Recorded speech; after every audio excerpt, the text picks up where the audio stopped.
Please join me in welcoming back Lynn Wadley, a member of our congregation who frequently shares her musical talent with us. Lynn will be playing The Circle on the Autoharp. Good morning. All my life is a circle, sunrise and sundown. The moon rolls through the nighttime till the morning comes around. All my life is a circle, but I can't tell you why. The seasons follow seasons, the years keep rolling by. It seems like I've been here before, but I can't remember when. And I've got a funny feeling I'll be back this way again. There's no straight lines make up my life. All my roads have bends. There's no clear-cut beginnings, and so far, no dead ends. All my life is a circle, sunrise and sundown. The moon rolls through the nighttime till the morning comes around. All my life is a circle, but I can't tell you why. The seasons follow seasons, the years keep rolling by. I found you 1,000 times, I think you've done the same. But then we've lost each other like a silly children's game. Now I find we're here again. The thought goes through my mind. Life is like a circle. Let's go around one more time. All my life is a circle, sunrise and sundown, sunrise and sundown. The moon rolls through the nighttime, till the daylight comes around. All my life's a circle, all my life is a circle, but I can't tell you why. I can't tell you why. The seasons follow seasons, the years keep rolling by.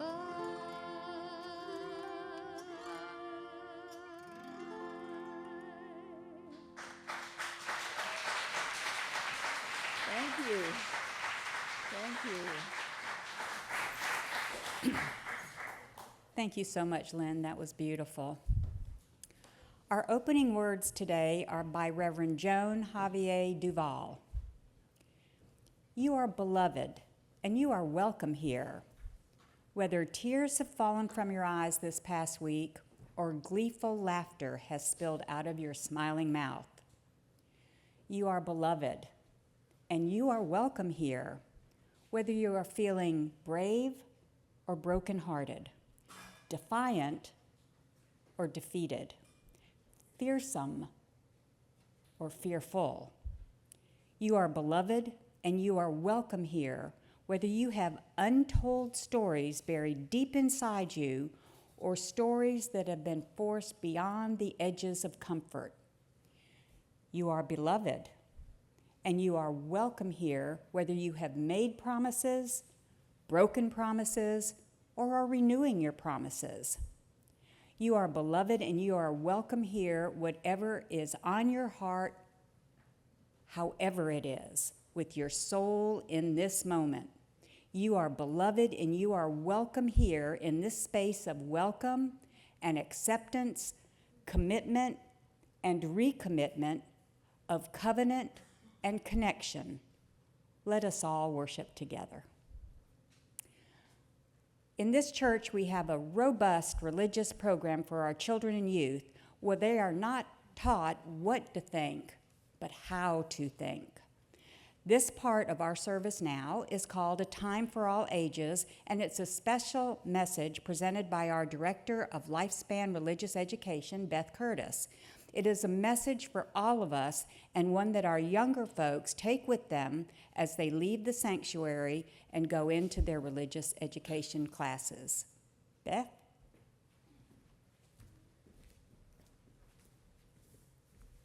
Thank you, Donna, and good morning. Good morning.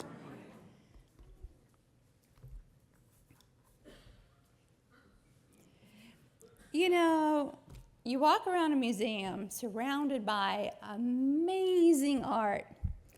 You're in awe of the brushstrokes, the use of color and composition, the use of light against dark.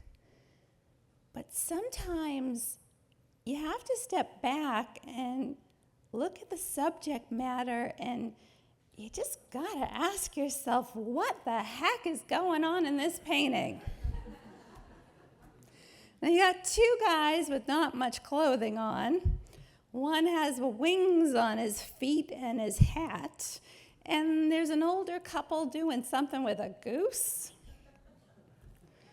Well, to figure out a lot of classical art, what it's all about, now I recommend looking into the Old and New Testaments or looking into ancient mythology.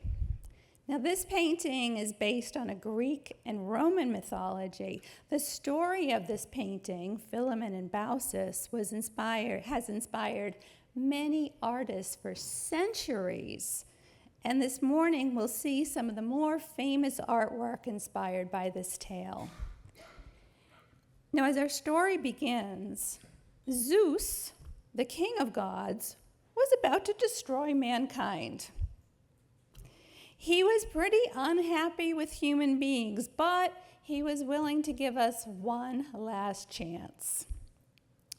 So, in the company of his son Hermes, the wing-footed messenger god, they descended to earth disguised as worn and weary travelers. They went from house to house seeking food and shelter, but were turned away. In fact, in this image, apparently both dogs and children were set upon them to run them out of town. Now, one thing you have to understand about ancient Greece is that hospitality was extremely important and virtuous. Not to be nice to strangers was an affront to the gods. But all these people had chased Zeus and Hermes, two gods away, and it was a sorry day for mankind. The two gods had pretty much had it, but they were going to check one more house out, a very modest cottage belonging to a pious older couple named Philemon and Baucis. Now, when they knocked on the door, it was opened wide. "Hello," said Philemon and Baucis. "What a lovely surprise to see you at our door, dear friends. Please, please, do come in." "Oh, you must be tired. You must be hungry. Please rest by our fire." Now, this is my favorite painting of the story, and it's done by Rembrandt. Philemon lugged in the last of their firewood. Baucis opened her meager pantry to prepare a humble meal. Now, as they all sat together sharing the meal and pouring the last of their wine into their cups, the older couple noticed that no matter how often they poured from it, the wine pitcher was never empty. How curious.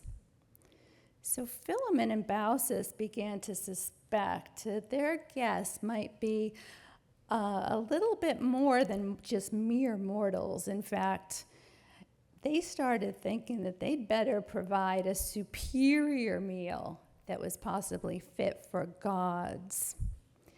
They would slaughter their only goose, who provided them with eggs in their guest's honor.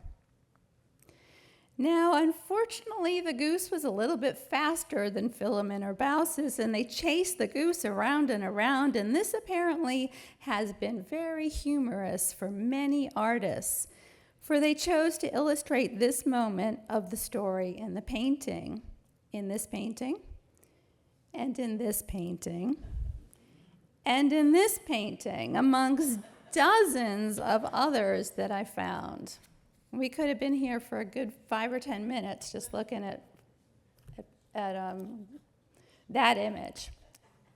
So at last, they cornered the poor goose, and just when they were about to catch it, the goose dove beneath the legs of the gods. To save the life of the goose, Zeus and Hermes revealed themselves and immediately expressed their pleasure in meeting these two honorable human beings. Now, to reward Philemon and Baucis, the gods took them up a mountain from where they could see the punishment that their neighbors had suffered, a devastating flood. You can't have a Greek tragedy with a little bit of tragedy. So the gods asked Philemon what divine favor Philemon and Baucis wished for.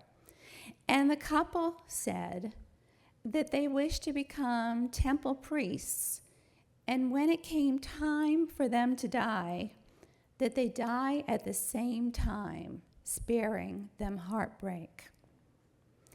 Their wish was granted, and their home became a temple where they could serve the gods for many more happy years. And when they died together, holding hands, and they were turned into intertwining trees that endured all time. Now, Baucis and Philemon had a lucky, wonderful, loving relationship with one another, but they also extended that love and welcome to strangers and invited them into their house. And they were rewarded by the gods. Now let us extend our welcome and hospitality to all who knock on our doors or enter our sanctuary on Sunday mornings. Welcoming people into our lives and congregation comes with rewards beyond compare. I invite you to please rise in body or spirit and join our song leaders to hymn all the verses of our opening hymn, number 325 in the gray hymnal, Love Makes a Bridge. We have not sung this in a while, so I'll ask Gary to please play through one verse so we can refamiliarize ourselves with the tune.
Great message. Good morning. I am Donna Zimmerman, and I'm your worship leader this morning, and my pronouns are she and her. I'm happy to be here today as we have officially ushered in the fall season of the year at 8:43 a.m. this morning. So break out the winter coats and the hoodies because fall is here. We are happy you have chosen to be with us here today. You are welcome to bring your whole self to this space of beloved community.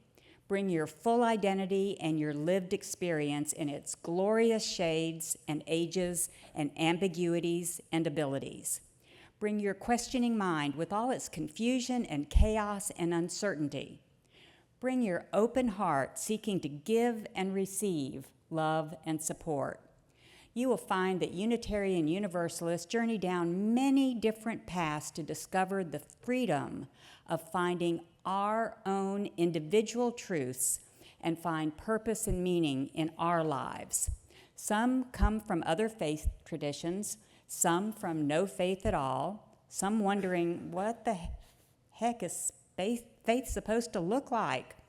Here we offer each of you a spiritual home that honors wherever you are, encourages questioning and growth, works for social justice, offers the warmth of community, and welcomes the diversity of who you are and wherever you are on your journey. I extend a very special welcome to any first-time or returning guests who have chosen to spend your time with us today. Please join us for refreshments and conversation after the service in the back where the windows are, where we spend time socializing with each other. Feel free to ask any member questions you may have, and they will be happy to answer you or get you to someone who can. We offer regular classes about our church and our denomination, or if you are at the point of wanting to join our church, check with the volunteer sitting at the welcome table at the front door when you came in for information. We have a lot going on at our church, and you can find all about it on our website, in our order of service that you have in your hands right now, and in the weekly emails our church office sends to keep you up to date on all of our many activities. We might be a small congregation, but believe me, we are mighty. You are about to enter this sacred time, made more so by your presence here with us. Please take a moment to ensure that your electronic devices are silenced. The symbol of our faith is a chalice with a flame. Each Sunday, a member of our congregation lights our chalice as we hear words that remind us of why this is important to us. I invite Linda Mowers to please come forward and light the chalice today as we hear the words of Reverend Rebecca Savage. We light our flaming chalice each week with a simple spark to make holy our time together. With this flame, may our highest intentions be refreshed. With this flame, may we remember who we are and whose we are. With this flame, may our faith be renewed and reignited to guide us on our journey. May it be so. The UU denomination doesn't have a required creed or theology that all must believe on their path to spiritual growth. Rather, we have principles that guide us to be our very best selves. This includes how we choose to be in relationship with each other. Members of this congregation came together to develop our commitment to each other. We say this agreement, this covenant, every Sunday to reaffirm our intentions. Please remain seated and join me in reciting our congregational covenant printed in your order of service. We covenant to engage one another with honesty, kindness, and respect, to value diversity, seek understanding of our differences, and practice gracious accountability with care, love, and empathy. We make these promises to those who are here and those yet to come, so that we may be a safe, welcoming, and beloved community of acceptance, learning, and transformation. Now I invite you to please rise in body or spirit and join in singing our call to worship. The words are printed in your order of service.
Our church is self-supporting through the generosity of our members and friends. We are totally a self-supporting church. With your support, we are able to fund our programs, our ministries, pay our staff, and take care of our buildings and grounds. We offer you many ways to give, including clicking on a link on the homepage of our website, setting up a bank draft, scanning the QR code in your order of service, lots and lots of ways, or just simply dropping it in the plate on Sunday morning. And yes, we still pass the plate. So even if you are using one of our other modern ways electronically of giving, passing the plate is a community act. When we touch and pass the plate to our neighbor, we add our energy to the collective. So please take the plate and pass it to your neighbor or the row behind you. Judy Holmes and John Wrightington will now come forward to assist with this offering.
This reading, which will be referenced in the sermon, is titled, "We Need One Another" by George Odell. We need one another when we mourn and would be comforted. We need one another when we are in trouble and afraid. We need one another when we are in despair, in temptation, and need to be recalled to our best selves again. We need one another when we would accomplish some great purpose and cannot do it alone. We need one another in the hour of success when we look for someone to share our triumphs with. We need one another in the hour of defeat when, with encouragement, we might endure and stand up again. We need one another when we come to die and would be in gentle hands to prepare us for the journey. All our lives we are in need, and others are in need of us. Kris Kines is a member of our worship team, and today she will be presenting a sermon written by Reverend Amy Zucker Morgenstern, who ministers at the UU Church in Palo Alto, California. Kris, this pulpit is yours.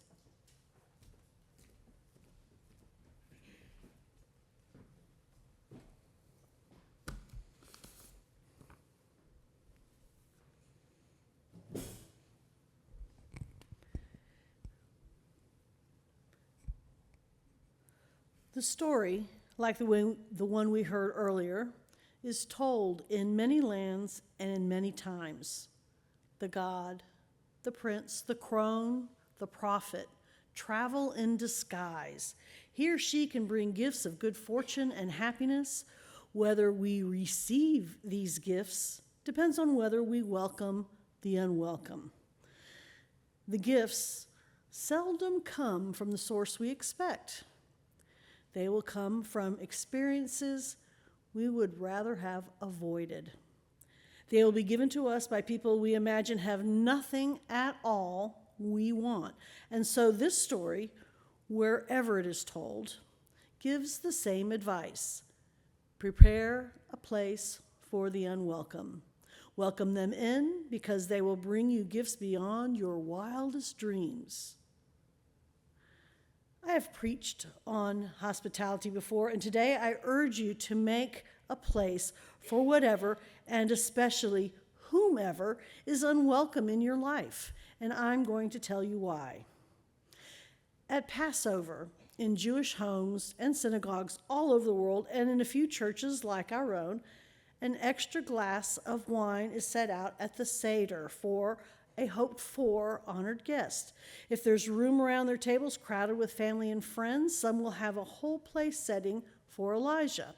A comfortable chair in place, the silver polished, the best plates laid out, the crystal goblet gleaming for the Old Testament prophet whose return is said to precede the Messiah, who, in Jewish tradition, will transform our world from its broken state to the one where injustice is unknown, compassion is everywhere, and happiness fills our hearts. They will make a place, and then they will open the door and sing the song, Elihu hava Navi, Elijah the prophet. May he soon come to us, bringing the Messiah. They will pray for him to enter and watch the table, hoping for a sign. Maybe a child will see the wine go down by a sip. Maybe a parent will jiggle the table slightly to make the wine ripple and a fork shift. Or maybe, just maybe, someone will actually enter. In the stories, Elijah comes as a beggar.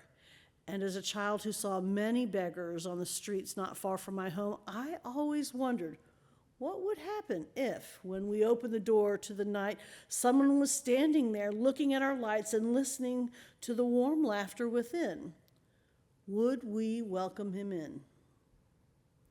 It's all very well if you know it's Elijah, or Zeus, or Hermes, or Odin, or any of the other gods and powerful people of legend who like to play this particular game.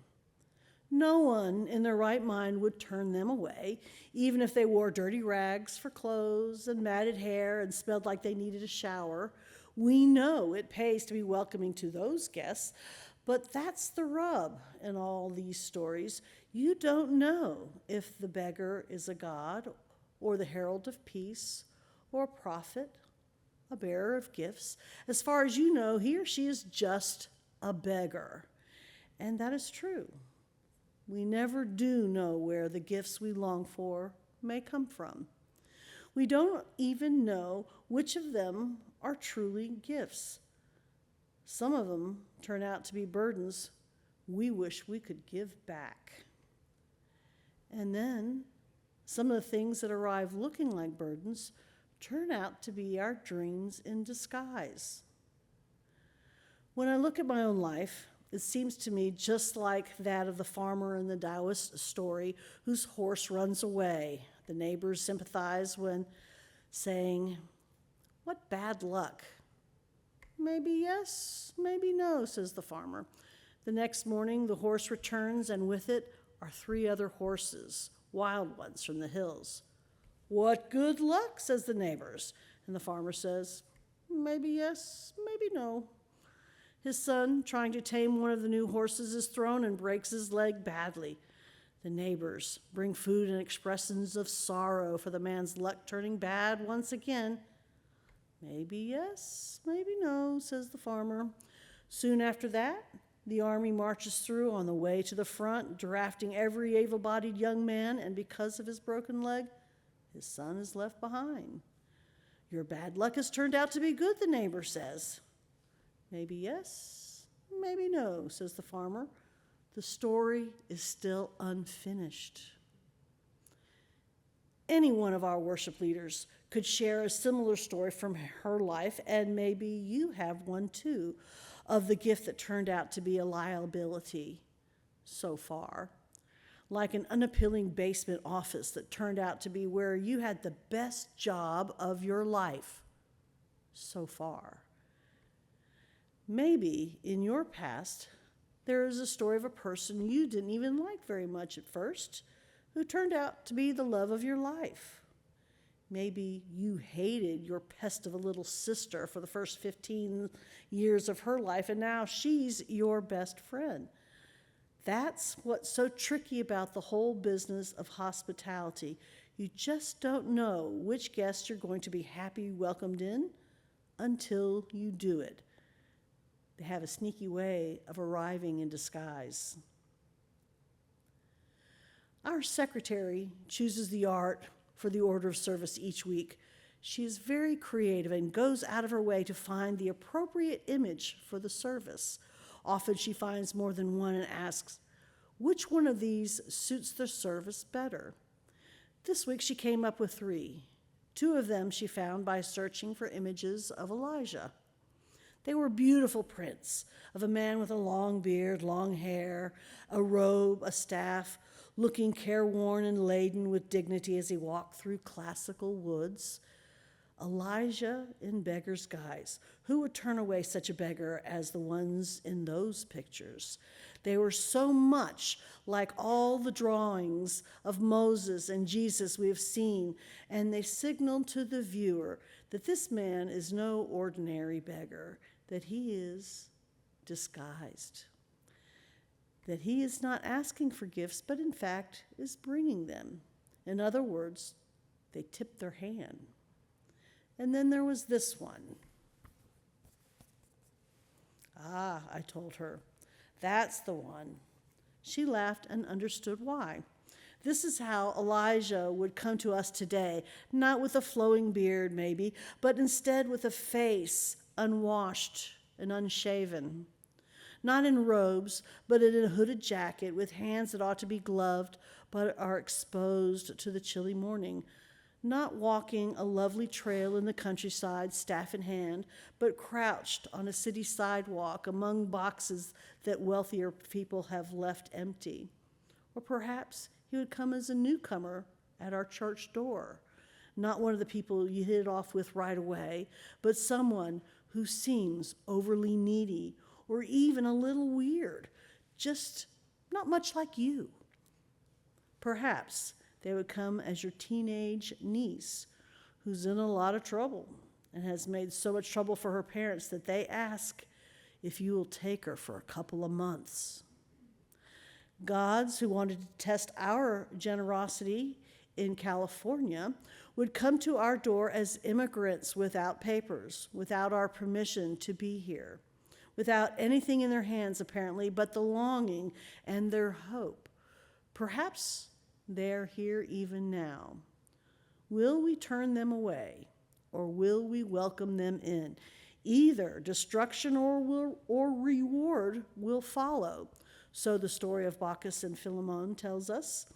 But it's not myth, it's simple truth. Only when we welcomed strangers into this country did we receive the talents they brought with them. Our cities are now blessed by buildings immigrants designed and built. Our lives have been saved by the great scientific discoveries they have made. Unwanted immigrants and their children have fought battles to preserve our freedom and made classic movies and taught our children and been our ministers. We need one another, the reading in our hymnal tells us. No matter how independent we are, we need other people when we celebrate and when we mourn. And when we first enter this life and need care and words of loving welcome, and when we're going down that last steps of the path to death, if we shut people out of our lives, when life becomes overwhelming, we will drown. If we bring them into our lives, we'll be enriched beyond measure. That is why, as individual as our paths may be as Unitarian Universalists, we don't sit in a corner reading Thoreau and meditating by ourselves all the time. We come together as a congregation to hear each other's experiences, learn from each other, share books, share thoughts, sing together, know ourselves to be friends among friends instead of strangers in a strange land. And what we long to be, we can become only in community. Who is this person who stands caught by the camera in the act of deciding? Will he welcome this man into his heart or shake his head, move on, forget? The photographer has made him anonymous by neatly cropping off his head, his face. If we could see the expression on his face, we might know if he was about to turn away or offer help or stay and talk. But the photograph leaves it uncertain. This way, he is no one and everyone, each one of us. Who are we? Who do we want to be? What expression do you want to have on your face as someone looks into it in hopes of welcome? The United Church of Christ made waves and headlines back in 2006 by creating 2 ads that the networks would not run. The first featured 2 bouncers at the steps into a church. They had that stern, unwelcoming look and the burly build of all bouncers. Some people let in, others, a young Latino man, a gay couple, they turn away. Nope, not you. Jesus didn't turn people away, the screen says. Neither do we. We Unitarian Universalists pride ourselves on welcoming everyone. We affirm that people of all races and orientations are welcome here. We state it on our website, and we hang it in front of our churches in the rainbow symbol of pride and celebration. We have no requirements for membership but a desire to join and the pledge of $1. But it's not enough not to have bouncers at the door. Even the most conservative churches employ more subtle ways than that to keep unwanted people out, and they're just as effective, which is why the United Church of Christ's ads touch such a nerve. To really be a place of welcome means not only to refrain from turning people away and not only to refrain from preaching against them and the things they hold dear, it means to prepare a place for them at the table. Imagine this scenario. Okay, I just went too far. There. Maybe it has really happened to you. You've dropped by a friend's house to bring by a sweater she left at church this morning. It's 6 o'clock and the family's clearly preparing for dinner. You can see your friend's husband hurrying between the stove and the table. The table is set for 4, just enough for the family, and it looks pretty crowded already. Your friend is a little distracted as she takes the sweater and thanks you. Just as you're heading out the door, "Oh, hey," she says suddenly. "Do you want to stay for dinner?" It's not much. She has her hand inside the door and as she's stepping behind you, filling the space you would have to walk through to come back in. Imagine now that when you ring the doorbell, your friend greets you. She says, "I realized you're coming over. It's almost dinner time. We would love to have you join us. Then we'll have plenty of time to talk. Can you stay? She opens the door wide and gestures you in. The table is already set for 5. They were hoping you would say yes. It's a bit of a squeeze to put 5 chairs around the table, but they've already done it. Bob's made a special chicken, she says. You'll love it. Can I take your jacket? In the first scenario, they didn't mean to be unwelcoming. They didn't do anything wrong. But you would have felt like you were imposing if you had accepted. You knew it would make extra work for them. In the second scenario, even though they don't have a lot of extra room, they made a place for you already. Not only would you not be imposing if you stayed, it looks like they really wanted you to be there. Elijah makes it even harder. He doesn't come disguised as a friend doing a favor. He comes as someone who asks a favor instead. And that's how many people come into our lives. Unlike a very much wanted child, some babies enter our lives unplanned, unbidden, and we have to find room, make room in our hearts to love them. Some parents are not the ones we would have wished for, not even people who should have ever been parents. Some co-workers make work for us instead of lightening our loads.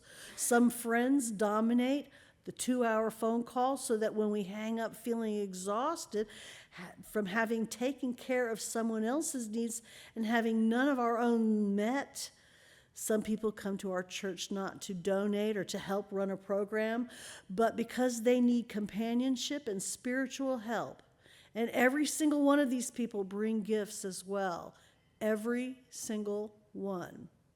But we have to welcome them in if we're ever to find out what those gifts might be. Are you ready? There are friends out there who are still strangers to you. Because I love you, because I care about you, I beg you, don't go your entire life without meeting them. Say yes, that they will hear before they even ask, can I come in? Prepare a place for them at the table. Open the door and sing out loud how much you long for their presence.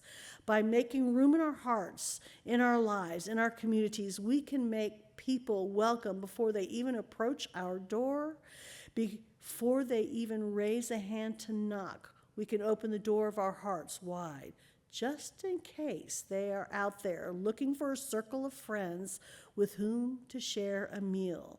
Looking for a home, looking for someone who will gladly receive the gifts they bring. Set a place, make room, open the door. May it be so.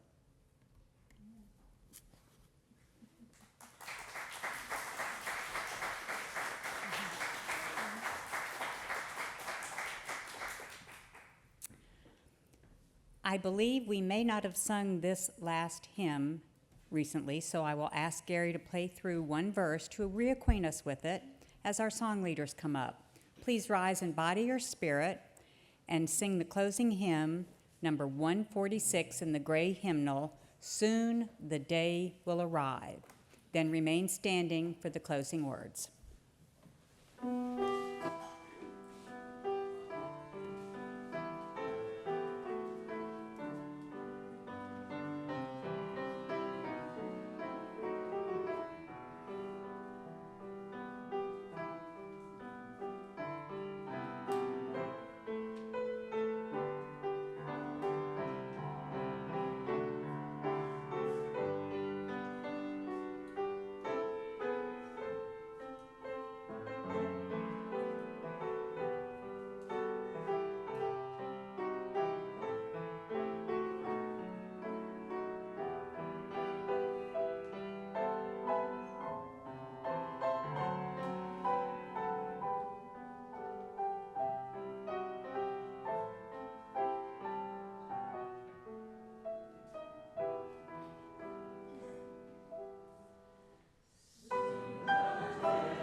Linda Mowers will now return to extinguish the chalice as I say the closing words by Dana Falds titled White Dove. In the shared quiet, an invitation arises like a white dove lifting from a branch and taking flight. Come and live in truth. Take your place in the flow of grace. Draw aside the veil you thought would always separate your heart from your love. All you have ever longed for is before you in this moment if you dare draw in a breath and whisper, yes. Our worship is ended. Go into the world and say yes to the open door, to the place at the table, and make room for others. May it be so.